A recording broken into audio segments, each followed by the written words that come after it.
Timothy Dalton took over the role as Bond after Roger Moore quit Bond for his age.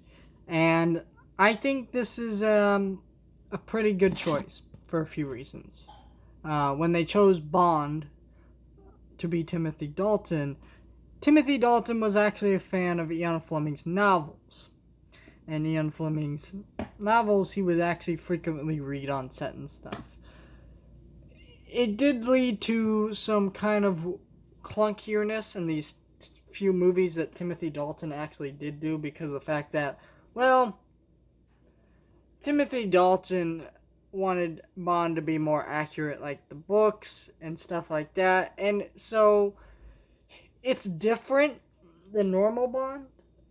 And it works here in this movie, but in some of the later movies it doesn't. Also, these movies have darker tones.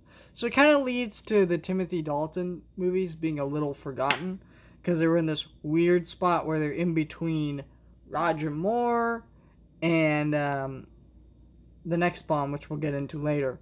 But it did mean that this movie was kind of a newer reboot of the character, and it worked fine enough. I think this movie is a really fun movie, has one of the best Bond girls, who has a really good character in this movie and a really good arc. Basically because there were some concerns about AIDS at the time, this being the 80s, and they didn't want to focus more on the sexual side of things with Bond, being very into his Bond girls, to say the least. And so this part of the Bond movie meant that they had to include a Bond girl because it's an iconic part of this franchise. You can't not do that. It's an important part of his character. You cannot not have a Bond girl in a Bond movie. It's the same equivalent of not having James Bond in the Bond movie.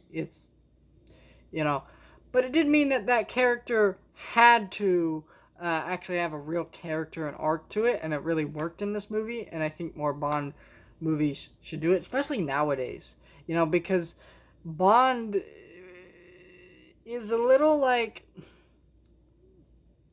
Bond is considered a boomer franchise now, mostly because of the fact that you have to think about James Bond has been around since the 60s, now we're heading into the early 2000s, and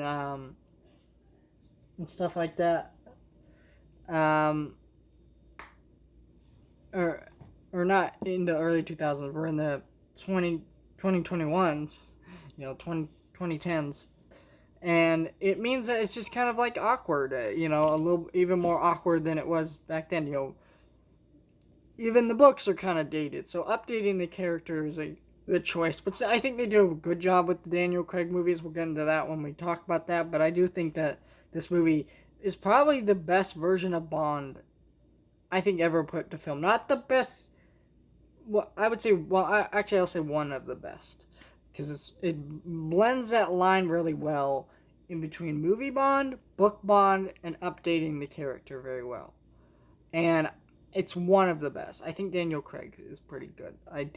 But we'll get there when we get there. But yeah, it was just a really, really solid Bond movie, and it really worked. They put it together really well, and I really enjoyed this movie.